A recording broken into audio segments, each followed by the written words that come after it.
Mga nangyaring aksidente sa Rinconada area nakadanyar sa pirang poste kan kuryente sa lugar.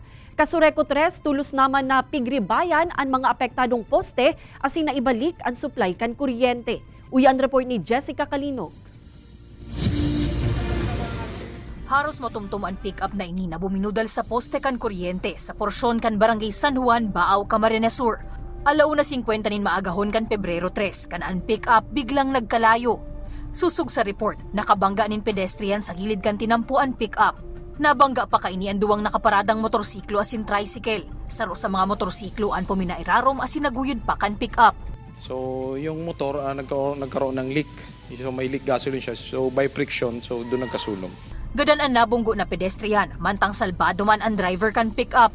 Huli sa nangyari, 5 residensya ang nawaran ng kuryente, kabali na ang tindahan in the Rosemary.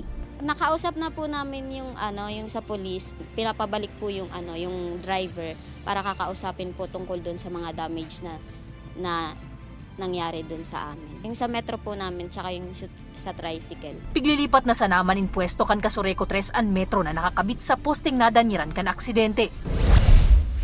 Sa Bato, Camarines Sur, sarong truck na may kargang bulldozer, ang aksidente man na suminabit sa kable kan telco.